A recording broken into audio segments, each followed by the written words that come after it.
Thank you very much, Mr. Koza. Mr. Cook, I'd like you to comment on the, when we're talking about ballast water regulations, what would the impact be if the 401 certifications in California and New York were to be enforced? Can you talk a little bit about that? Well, I believe New York has signaled, at least in the current VGP, that it recognizes the standards it has proposed are not realistic. We're having a little bit more difficult time getting California to recognize that what they've proposed is not realistic.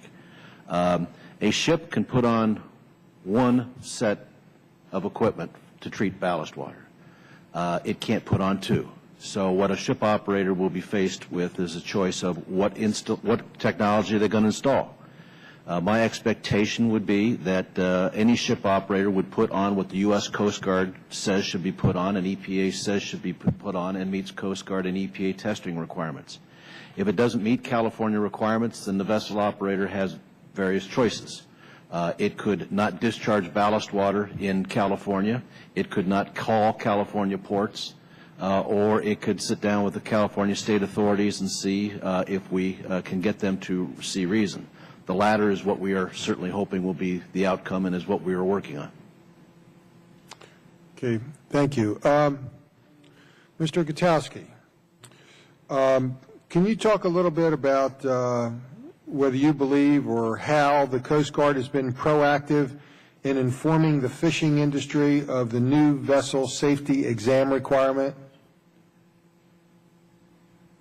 Have they been coming to you? Have they been, is it readily, has this information been, they've been proactive in talking about the need to do this? To be candid, I'm not sure.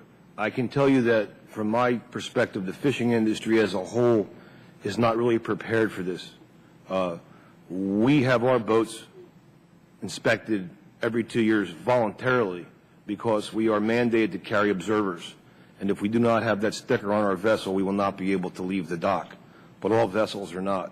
So those that are not required to carry observers, I do not think that the majority of those would understand that this is coming.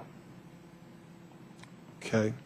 I next want to ask you about on the classing of vessels. The Coast Guard Authorization Act of 2010 mandated that all fishing vessels greater than 50 feet in length be designed, built, and maintained to specifications outlined by the Classification Society. Can you talk a little bit about why this requirement is going to increase the cost? I think we were talking about something by 25% construction cost. What's behind that? Well, depending on what that class is, Mr. Chairman, and I don't have the answer to that. I would like to try to get to that, if it's ABS or what type of class this is, but we consider that those cost increases to be in certain types of steel, miking shafts, piping, a large range of upgrades to a normal commercial fishing vessel that will add those costs. But more disturbing to me as a boat owner that has a vessel that's been taken care of pretty well over a 15 to 20 year period, this alternate compliance program that would begin in 2020 would make all vessels over 50 feet come up to the same standard on a refit by that time, which would be, I would think, equally as costly.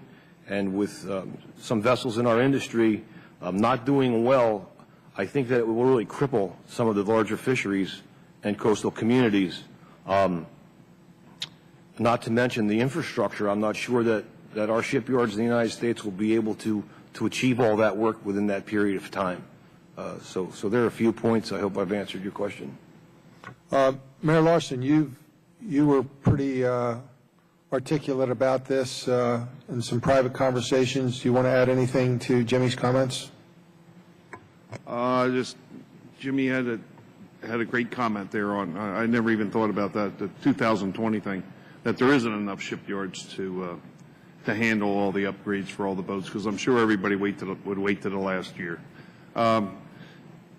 But my concerns to Mr. LoBiondo a few weeks ago was I wanted to build a new boat, and I had just found out that I can't build a new boat after July 1st, 2012, without complying with all the new standards, what standards or what class they're going to go by.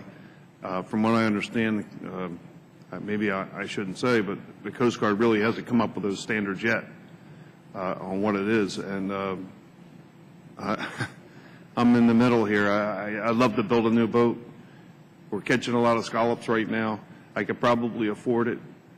But if I don't get my keel laid by July 1st, 2012, I probably won't do it. And there'll be some jobs that were lost. So I don't know if you read the papers, but New Bedford, they just built a brand new scalloper for a guy last winter.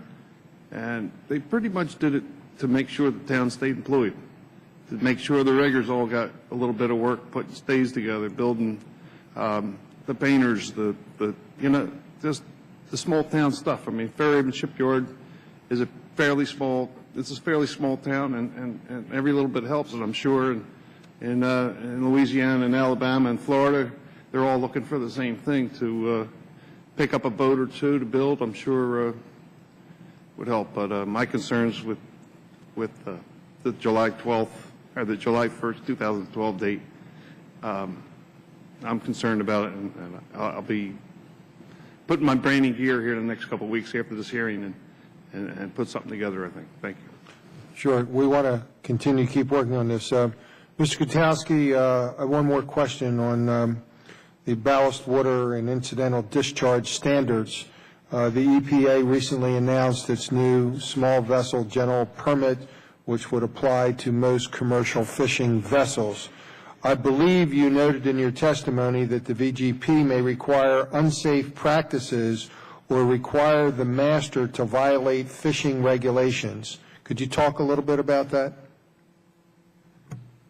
Sure. As far as ballast water, typically our vessels don't take ballast water on and then discharge that at some point. We fuel and we catch scallops, and typically there's a trade-off for fuel consumption and scallop production. So the load of the vessel stays pretty constant throughout a trip.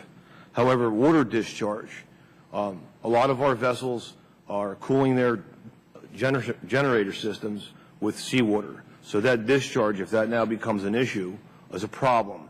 I mean, if you look at fleets, if you look at what's happened to the industry with very stringent guidelines, cut days at sea, rotational areas, we have lots of steel tied up to docks. So they're 2, 3, 4, 5, sometimes 10 deep. To get it to your boat, you have to cross 10 scallopers in certain ports. So you need to have electric.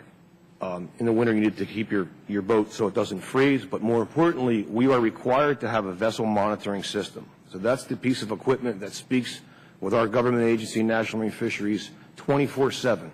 If my vessel monitoring system goes out for a period of more than 20 minutes, I get a telephone call, no matter what time of day, to get that back online or find out what the problem is.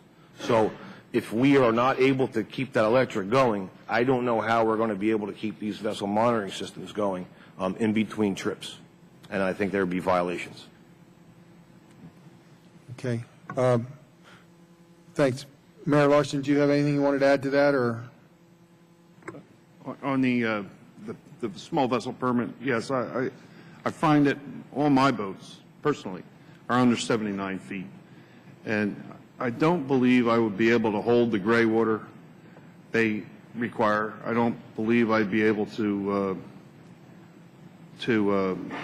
at this point, unload my fishing boat with a fish hold full of fish juice and not pump it overboard at this point. I'm sure in the future years, the marinas and the docks would have setups where you could flip a switch and pump into the sewer system of the town. But there's also the issue of large volumes of ice, maybe 10, 15, 20 tons of ice that's all used up on a boat. I don't know what we would do with that, but we put it in containers and let it melt and then pump it down the sewer system. I think there's a lot of things that the EPA did not think of when they were thinking of the fishing industry. They might have needed a couple more experts in there to to be, like Mr. Landry said, to be practical and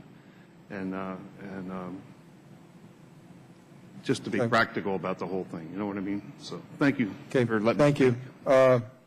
Mr. Larson?